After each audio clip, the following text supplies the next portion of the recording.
باتوں الفاظ کے کہہ کر میں جو ڈالی جائے، پہلے وہ قرآن و سنت سے ملالی جائے۔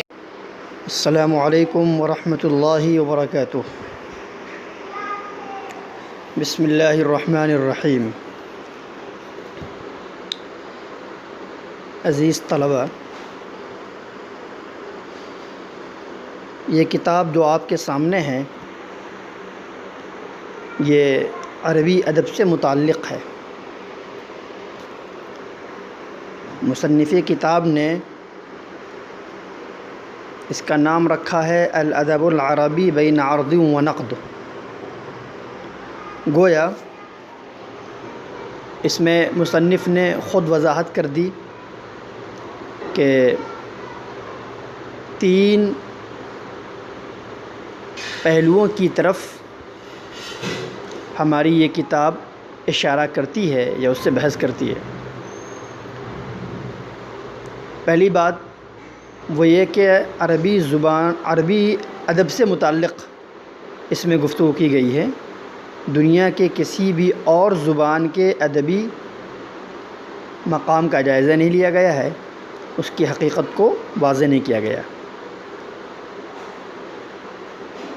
دوسری بات یہ کہ اس میں عربی ادب کے مختلف دور کے نمونے پیش کیے گئے ہیں، ان کے فنی محاسن کو واضح کیا گیا ہے، اور موقع ملنے پر حسب گنجائش اور حسب ضرورت کبھی کبھی تنقید بھی کی گئی ہے۔ تو گویا یہ عربی ادب کے نمونے پیش کرنے کے ساتھ ساتھ ان کا تجزیہ، ان پر تنقیدی نگاہ بھی ڈالی گئی ہے، اور اس بات کو واضح کیا گیا ہے کہ اس کلام کے اندر کیا خوبی ہے، کیا فنی خوبی ہیں، کیا خامی ہیں۔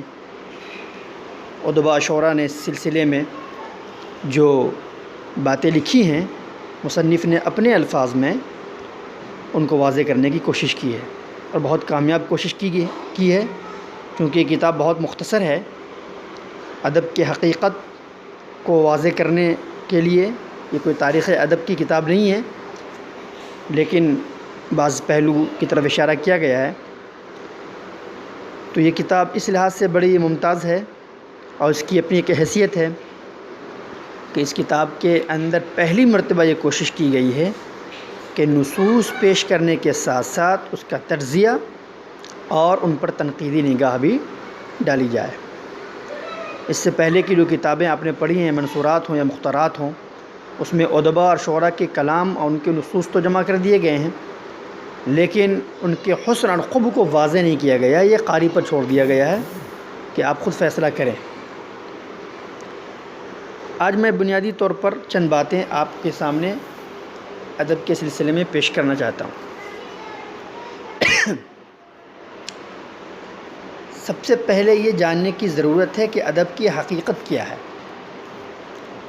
اللہ تعالیٰ نے انسان کے اندر تعبیر کی عجیب و غریب صلاحیت رکھی ہے۔ یہ صلاحیت اس کو دیگر حیوانوں سے ممتاز کرتی ہے۔ تعبیر کسے کہتے ہیں؟ تعبیر کہتے ہیں کیفیت و تأثر کے ساتھ کسی بات کو ادا کرنا۔ اگر انسان صرف معنی کو منتقل کر رہا ہے، اس کے اندر صرف معنی کو ادا کرنے کی صلاحیت ہے، لیکن وہ احساس اور تأثر کو ادا نہیں کر پا رہا ہے، تو اسے ہم ادب نہیں کہیں گے۔ ادب ایسا فقرہ کہلاتا ہے جس میں معنی کی ادائیگی کے ساتھ ساتھ احساس اور تأثر کو بھی شامل کر دیا جائے۔ اگر اس کلام میں کوئی کلام ایسا ہے جس میں احساس اور تأثر شامل نہیں ہے، تو اس کو ادب نہیں کہیں گے بلکہ ہم اسے لغہ کہیں گے، زبان کہیں گے۔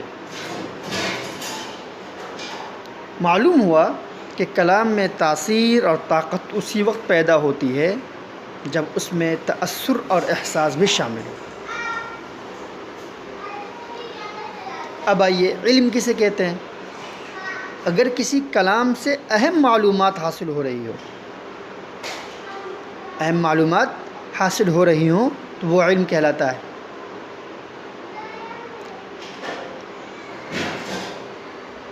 لیکن اگر سرسری معلومات حاصل ہو رہی ہے تو وہ علم نہیں کہلاتا ہے، اس کو بات کہتے ہیں، کلام کہتے ہیں، حدیث کہتے ہیں۔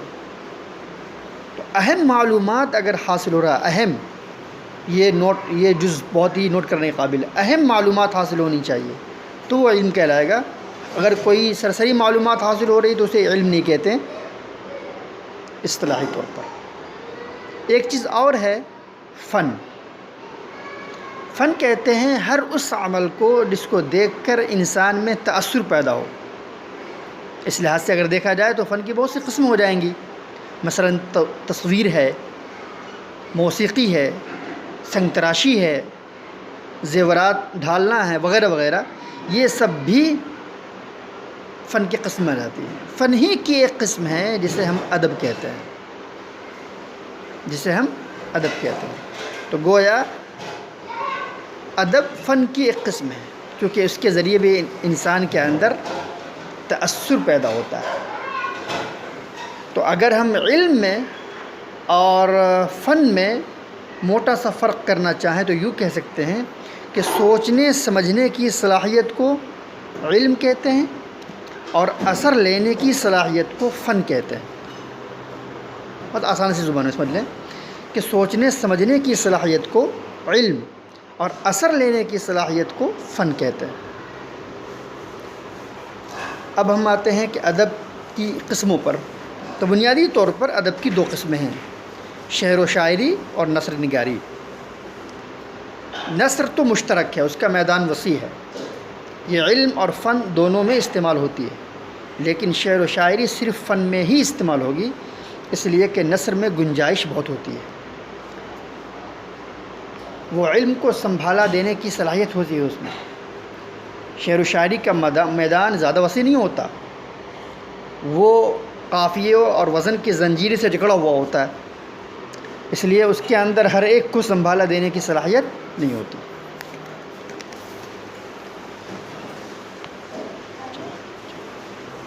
عربوں کے یہاں نثری ادب کا رواج نہیں تھا، وہاں صرف شاعری ادب تھا، شعری ادب تھا۔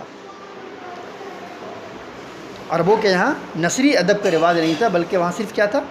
شعری ادب تھا، اس لیے کہ نثر کے لیے علم کا ہونا ضروری ہے، اور وہ اس دولت سے محروم تھے۔ ان کا کام صرف دو تھا، شاعری اور لڑائی۔ وہ شاعری کے ذریعے جب چاہتے اور جس کو چاہتے ذلیل کر دیتے یا باعزت بنا دیتے تھے۔ لیکن جب اسلام آیا تو اس نے شاعری کے اندر بھی معقولیت پیدا کر دی، اور تعبیرات کا وہ اعلیٰ نمونہ قرآن مجید کی شکل میں پیش کیا جس کے سامنے عربوں کی عربی دانی بھی کچھ معنی نہیں رکھتی۔ عربوں کا یہ خیال تھا کہ شاعری کے ذریعے جو اثر ڈالا جا سکتا ہے وہ نثر نگاری کے ذریعے نہیں ڈالا جا سکتا، لیکن قرآن نے ان کے اس خیال باطل کو یک لخت چکنا چور کر دیا، ختم کر دیا۔ بہرحال پھر جب عربوں کا قرآن مجید سے رابطہ ہوا تو ان کے اندر علم، تمدن، تہذیب، شائستگی پیدا ہوئی، جس کے نتیجے میں عرب ایک باعزت اور متمدن قوم بن گئے۔ لیکن شاعری کی بنیاد جاہلیت ہی پر رہی۔ تمدن کے نتیجے میں شاعری کے اندر علم کی آمیزش کا ہونا ضروری تھا، جو زمانہ جاہلیت میں معیوب سمجھا جاتا تھا۔ زمانہ جاہلیت کے اندر اگر شعر کے اندر علم بیان کیا گیا ہے تو اسے لوگ عیب کی نگاہ سے دیکھتے تھے، ان کو اچھا نہیں سمجھتے تھے۔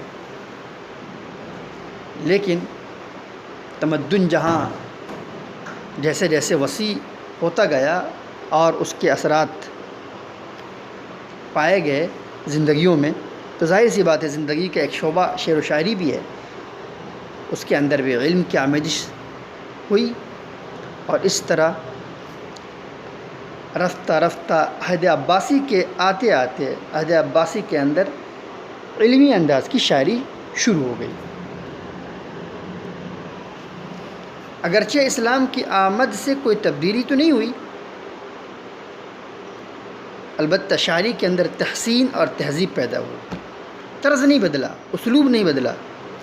طرز و اسلوب کی بدعت اور تبدیلی دور عباسی میں پیدا ہوئی، اور اس تبدیلی کا سہرا ماہرین کے بقول ابو تمام کے سر جاتا ہے، جس کا نتیجہ یہ ہوا کہ اب شاعری کے اندر تکلفات پیدا ہو گئے، بلاغت کے اصول و ضوابط کا سہارا لیا جانے لگا، گویا کہ شاعری کا پیمانہ ہی بدل گیا۔ لیکن ایسی شاعری کی قدر و قیمت اس لیے بڑھی کہ شعراء کے کمالات اس میں ظاہر ہونے لگے، غور و فکر کا دائرہ اب خواص سے عوام تک وسیع ہو گیا۔ اس بنا پر شعراء بھی ایسے کلام کہنے پر مجبور ہوئے جو غور و فکر کی دعوت دیں۔ البتہ ہر شاعر کا طرز کلام بالکل یکساں نہیں رہا، لیکن چونکہ عہد ایک ہی تھا اس لیے کچھ نہ کچھ یکسانیت بہرحال ان کے کلام میں نظر آتی ہے۔ تاریخ ادب کا مطالعہ کرنے سے معلوم ہوتا ہے کہ عہد عباسی میں دو طرح کے رجحانات سامنے آئے تھے، ایک عقلی رجحان اور ایک ثقافتی رجحان۔ عقلی رجحان جو آیا تھا یہ یونان سے آیا تھا، اور ثقافتی رجحان جو آیا تھا یہ ایران سے آیا تھا۔ ان دونوں رجحانات کا اظہار نظم میں بھی ہوا اور نثر میں بھی ہوا، البتہ اتنا ضرور ہوا کہ شاعری میں اس رجحان کا اثر کم پڑا، اس لیے کہ عرب اس باب میں اپنے آپ کو بہت ممتاز سمجھتے تھے اور وہ دوسروں کی ہر چیز نہیں لے سکتے تھے۔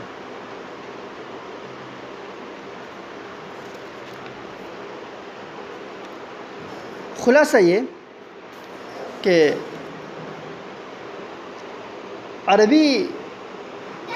عربوں کے یہاں جو نثری ادب تھا، نثری ادب کا رواج نہیں تھا، صرف وہاں صرف شعر و شاعری کا دور تھا، شعری ادب تھا، اور شعر کے لیے ذوق کافی ہے، طبیعت کی موزونیت کافی ہے، یہ عربوں کے اندر بھرپور انداز میں پائی جاتی تھی۔ اس لیے آپ دیکھیے گا کہ اس کتاب کے اندر بھی آپ کو نثری ادب کے نمونے بہت کم ملیں گے، آپ کو اشعار کے نمونے ہی زیادہ طور پر، شعری ادب کا نمونہ ہی زیادہ طور پر پیش کیا گیا ہے۔ اس تمہیدی گفتگو کے بعد انشاءاللہ ہم آئندہ کتاب کو باضابطہ طور پر شروع کریں گے۔ السلام علیکم ورحمۃ اللہ وبرکاتہ۔